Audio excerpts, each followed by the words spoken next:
You have arrived at this moment not by coincidence, but by a quiet, gravitational pull that has been acting upon your soul since before you possessed the words to describe it. To be a chosen one is to carry a specific frequency, a resonance that often feels like a soft hum in a room full of shouting.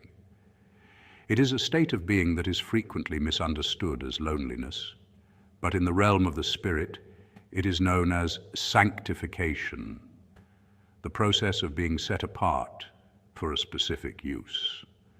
When we speak of a message that must reach you quickly, we are not speaking of a worldly emergency that requires frantic movement. Instead, we are speaking of a spiritual kairos moment, a window of time where the atmosphere of your life is uniquely thin, allowing for a deep recalibration of your destiny. To ignore this internal prompting is to remain in a state of spiritual static, where the signals of your purpose become muffled by the heavy blankets of mundane habit. There is a specific kind of suffering that belongs only to the chosen, the suffering of the unexpressed soul. It is a quiet, aching pressure that builds when you continue to walk in shoes that are too small for your spirit. You have likely noticed that the world's distractions no longer provide the same anesthesia they once did.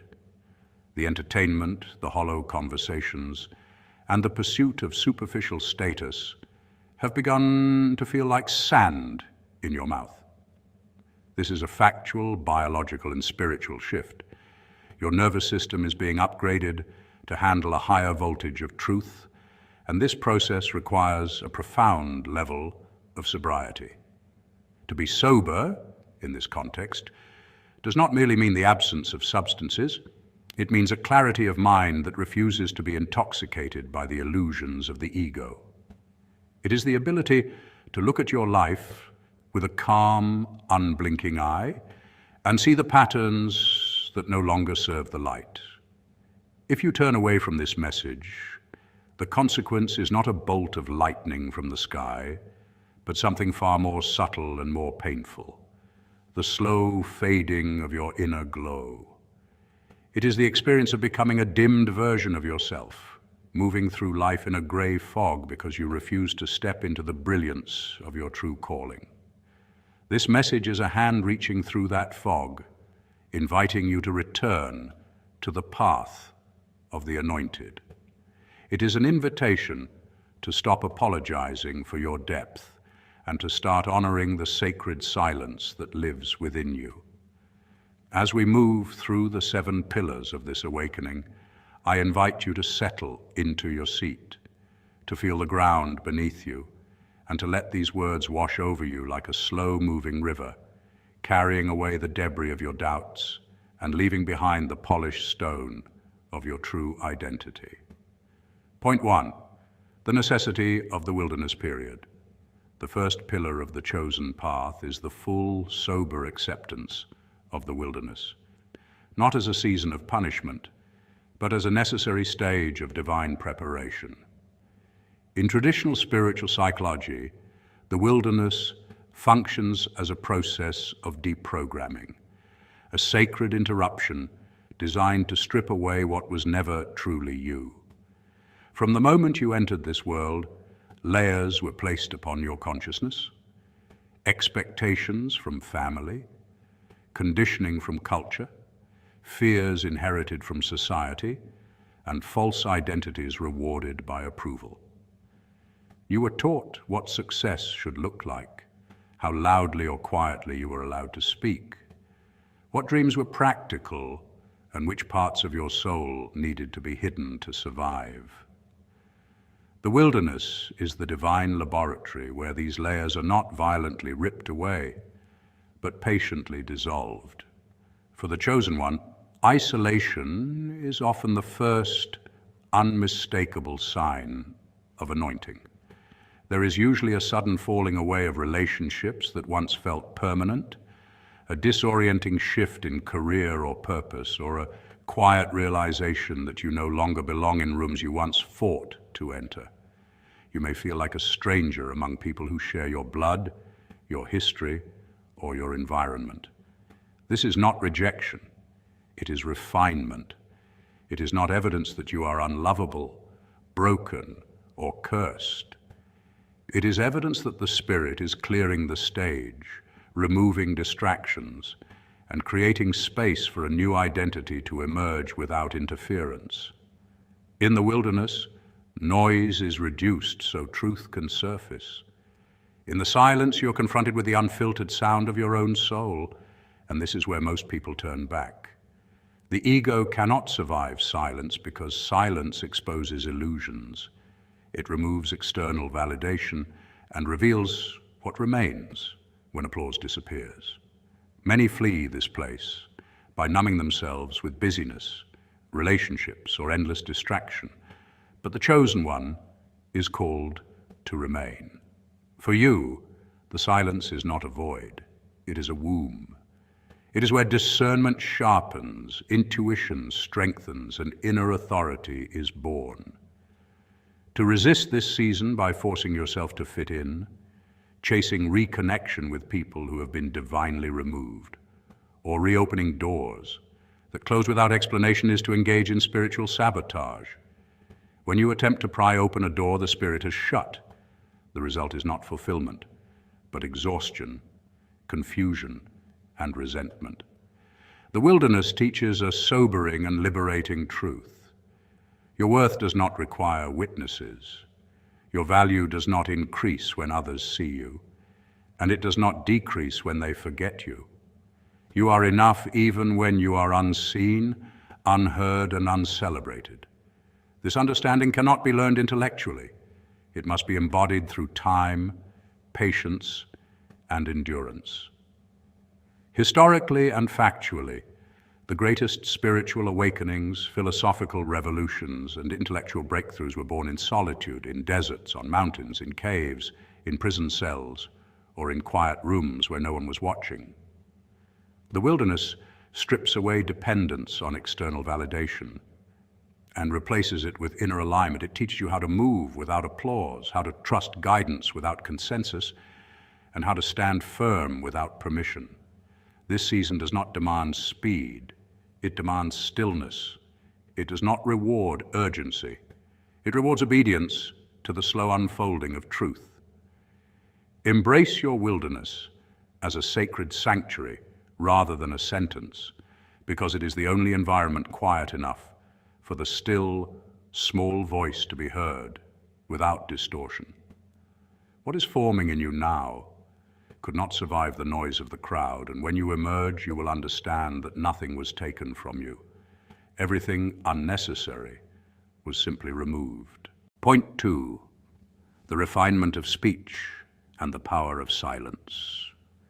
As you progress on this path, you will notice a tangible, almost physical shift in your relationship with language, as though something within you has recalibrated and no longer tolerates excess. There is a quiet, spiritual law at work here, one that has been recognized across ancient wisdom traditions. The more power a vessel carries, the fewer words it requires. You may begin to sense that gossip repels you, not out of moral superiority, but because it feels energetically abrasive, like static against a finely tuned instrument. Small talk, once harmless, may now feel strangely exhausting, as if each superficial exchange drains something essential from you. This is not withdrawal, it is refinement. In ancient traditions, the anointed understood that words are vibrational seeds, carriers of intention and frequency. When you speak, you are not merely communicating, you are planting something into the unseen soil of reality. Each word carries consequence. For this reason, a chosen one who speaks without awareness creates inner and outer chaos, not because they are flawed, but because their energy has outgrown careless expression. To ignore this shift and continue speaking idly is to allow your spiritual authority to leak away unnoticed, dissipating through noise. You are being invited into a state of holy reticence where speech becomes deliberate and sacred, where you speak only when your words add clarity, healing, or truth that is more beautiful than silence itself. This is not about becoming cold, distant, or aloof. It is about intention. It is the grounded realization that your energy is finite and that every word you release draws from that reservoir. When you spend it on meaningless chatter, reactive commentary, or unconscious repetition, there is little left for the deep interior work your soul is now capable of sustaining. As this refinement deepens, it also awakens a new capacity for listening. You no longer hear only what is said, you perceive what is withheld. You begin to sense the emotions beneath language, the unspoken grief, the quiet longing, and the subtle motives concealed between sentences. The spaces between words grow louder than the words themselves. This is a form of spiritual sobering where the illusions created by language fall away, revealing the raw truth of the heart beneath social performance. In this state, language is no longer a mask, but a mirror. The consequence of resisting or ignoring this refinement is a life of internal discord, where your outer speech no longer aligns with your inner reality. This misalignment fragments your sense of self, erodes your peace, and creates a persistent feeling that something is off, even when life appears functional. Alignment restores coherence. Silence restores power, and disciplined speech restores peace. Point 3, the law of heightened sensitivity and bodily awareness. The third pillar involves the somatic or bodily experience of the chosen. And it is here that many people misunderstand spirituality at its most practical level. There is a persistent illusion that awakening is something abstract, something that happens only in the mind or in a distant, invisible realm, as if the body were merely a disposable container. In truth, the body is the living temple of the anointing, the interface through which higher awareness is translated into daily life. As your spiritual frequency increases, your physical sensitivity must follow, because the body is the first instrument that registers alignment or misalignment. You may begin to notice that certain environments you once tolerated now feel oppressive, noisy, or strangely draining. Crowded malls, chaotic streets, loud social spaces, or even specific buildings can carry a heaviness that your body immediately recognizes. This reaction is often mislabeled by the world as anxiety or overstimulation. But in many cases, it is neither fear nor weakness. It is discernment expressed through the nervous system. Your body is communicating information before your rational mind has time to interpret it, alerting you that an environment is incompatible with your current state of alignment. Alongside this, you may experience changes in sleep patterns, an increased need for solitude, or a sudden intolerance for foods, substances, or habits that once felt harmless. These shifts are not random inconveniences or signs of instability. They are spiritual signals encoded in physical sensation. When ignored, these signals do not disappear. They accumulate, forcing yourself to remain in toxic environments, overstimulating routines or misaligned habits out of obligation or social pressure slowly exhausts the body, and that exhaustion carries a cost beyond fatigue.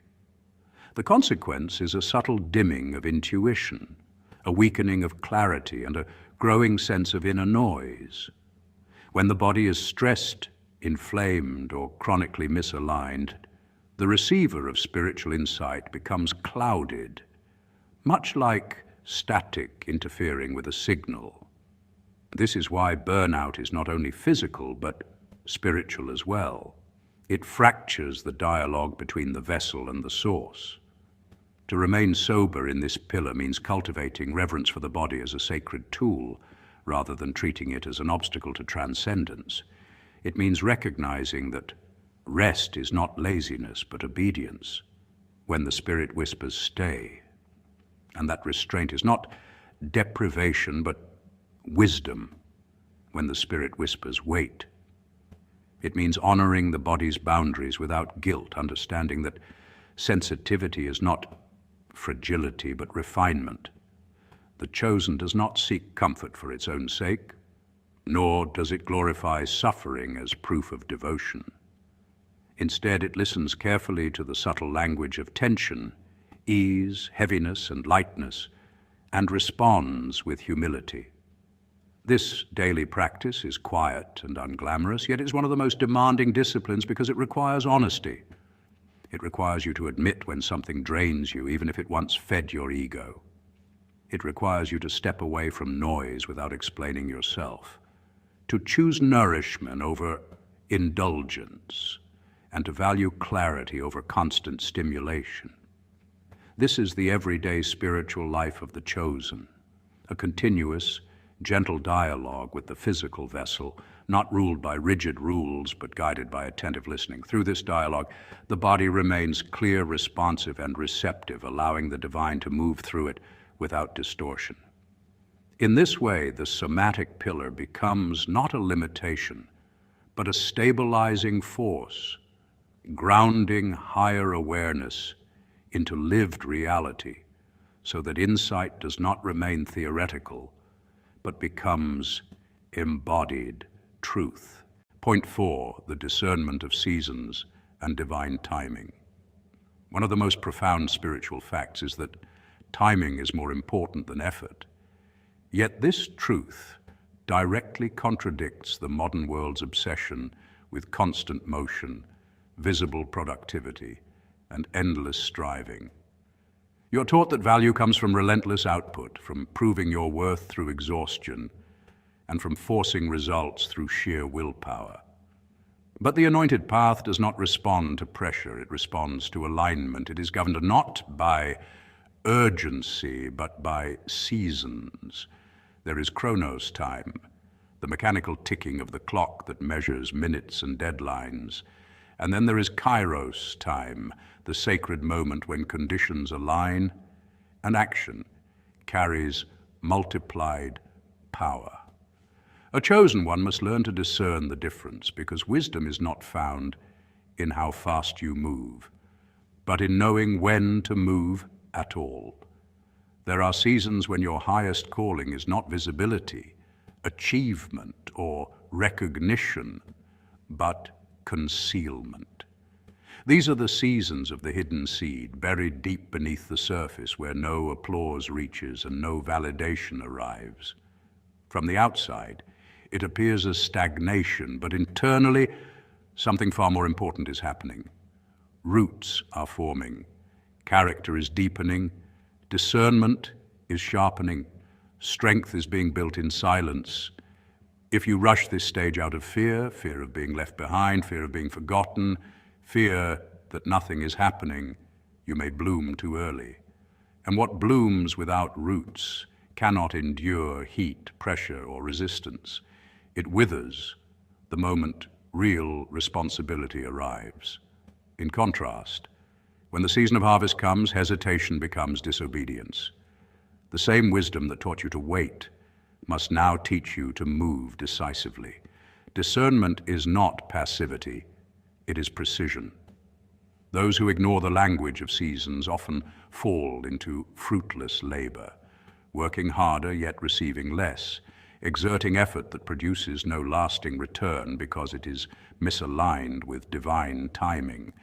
This exhaustion is not noble, it is unnecessary. To be spiritually sober is to recognize the season you are in and to honor its demands without resentment or comparison. If you are in a season of pruning, do not grieve as though something has gone wrong. Pruning is not punishment, it is preparation.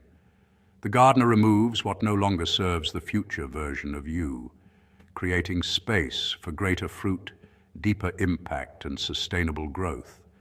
What feels like loss is often protection. What feels like delay is often refinement. When you stop resisting timing and begin cooperating with it, something shifts within you. Anxiety loosens its grip. Striving gives way to trust. You no longer measure your life by speed, but by alignment. This surrender to divine timing produces a quiet, meditative peace, one that cannot be explained to a world addicted to noise, but is unmistakably felt by those who have learned to walk in step with the unseen order governing all things. Point 5. The weight of divine responsibility and integrity. To whom much is given, much is required. This is not poetry, metaphor, or religious decoration. It is a precise and operative law of the spiritual realm. As a chosen one, you operate under a different level of internal accountability, and this is why your margin for error regarding integrity is noticeably smaller than that of the average person. You may have observed this pattern repeatedly in your life.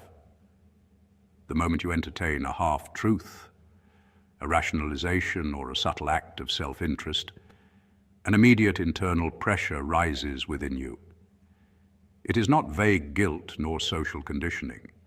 It is sharp, specific, and unmistakable.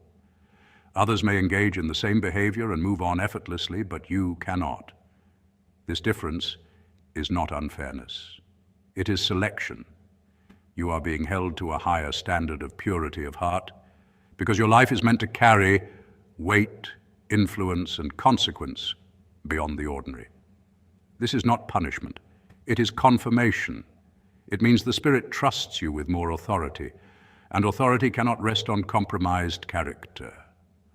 Authority without integrity collapses inward, which is why the Spirit intervenes early with you at the level of thought, motive, and intention, not merely action. These internal nudges of conscience are not inconveniences. They are precision instruments designed to keep your inner compass calibrated. When they are ignored, something subtle but devastating begins to occur. The soul does not rebel all at once. It dulls. The warning signals soften. Conviction fades into background noise. This is the gradual cauterization of the soul, where sensitivity is replaced with numbness and discernment gives way to confusion. When this happens, the greatest loss is not external success, reputation, or opportunity. It is spiritual sight. Without realizing it, you begin to walk in circles, repeating patterns, revisiting old terrain, and mistaking motion for progress. You pray, but clarity does not come. You strive, but direction remains elusive. This is not because guidance has been withdrawn. It is because the instrument designed to receive it has been ignored. Integrity is that instrument. It is the lens through which spiritual reality comes into focus. To live a sober, spiritual life is therefore not about public morality or external performance. It is about radical honesty with yourself in the unseen places, the moments where no one is watching and no applause is possible. It is choosing alignment over convenience, truth over comfort, and conscience over justification. It is saying no when yes would be easier and standing still when compromise would offer momentum. Often, this path feels isolating, not because you are abandoned, but because the anointed path is not crowded. It filters, it refines, it separates the called from the casual. You will notice that the more you honor integrity, the quieter your life becomes externally, and the clearer it becomes internally. Noise falls away, distractions lose their grip. You move with less urgency but greater certainty. This is how spiritual authority matures, not through charisma, force, or visibility, but through consistency in the hidden places. The anointed path is indeed paved with gold, but not the gold of recognition or reward, the gold of integrity, earned choice by choice, moment by moment, when no one else would know the difference, but your soul always would. Point 6, the mastery of the inner world and the altar of the mind. Your mind is the altar where your life is offered, the sacred inner space upon which every intention, reaction, and decision is silently placed. And the 6th point focuses on the factual and unavoidable necessity of mental hygiene. Because for the chosen one, the mind is not a neutral landscape, but a living terrain that is both a battlefield and a garden at the same time, constantly influenced by what you allow to enter, what you entertain, and what you repeatedly revisit.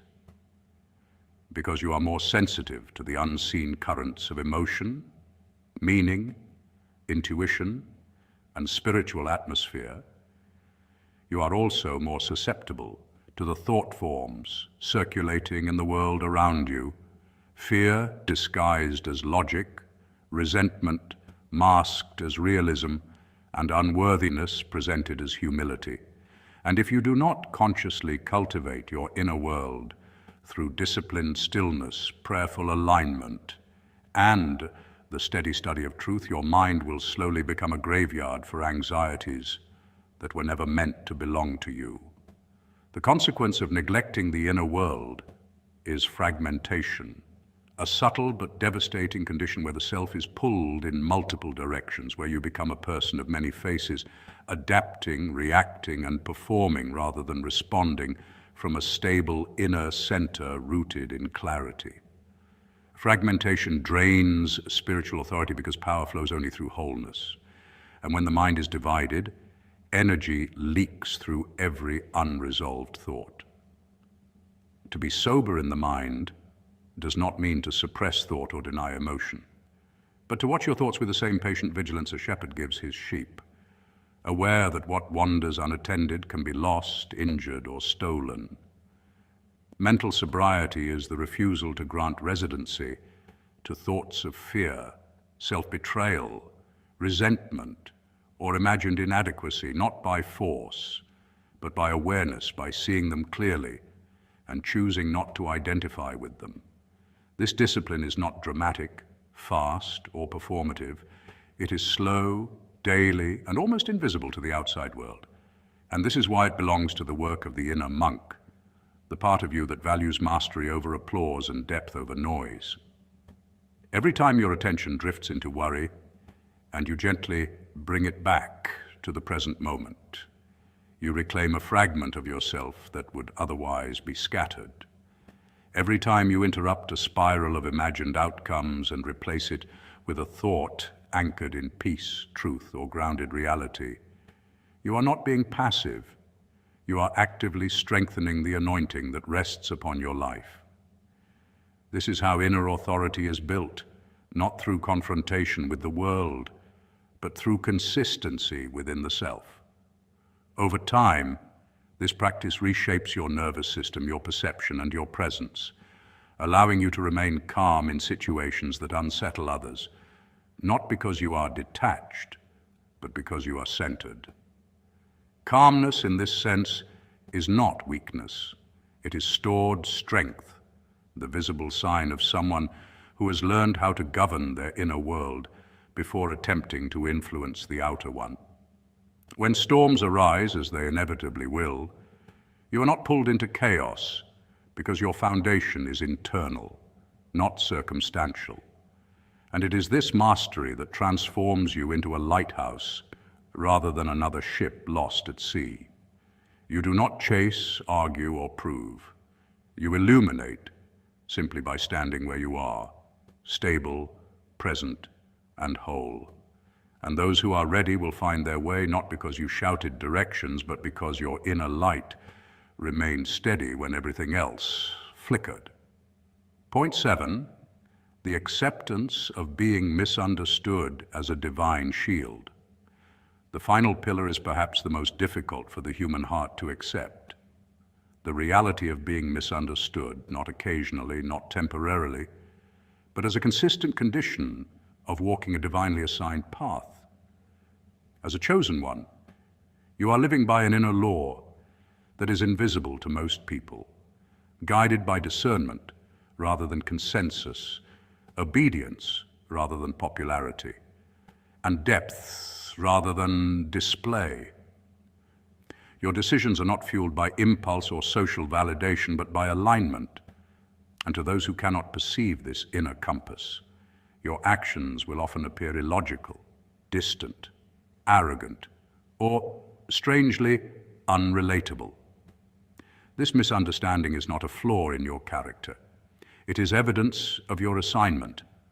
The mistake many chosen ones make is believing they must constantly translate themselves to be accepted, explaining their silence, their boundaries, their separations, their timing, and their refusal to participate in shallow dynamics. This impulse to explain is not humility. It is a leakage of divine energy. Every time you over-justify your path, you unconsciously hand your authority to people who were never meant to steward it. You must learn to accept misunderstanding not as rejection, but as divine camouflage, a sacred veil that prevents the wrong hands from touching the work God is doing within you. This camouflage filters access. It keeps manipulators confused, critics distant, and energy drainers uninterested. When everyone understands you, you are no longer hidden.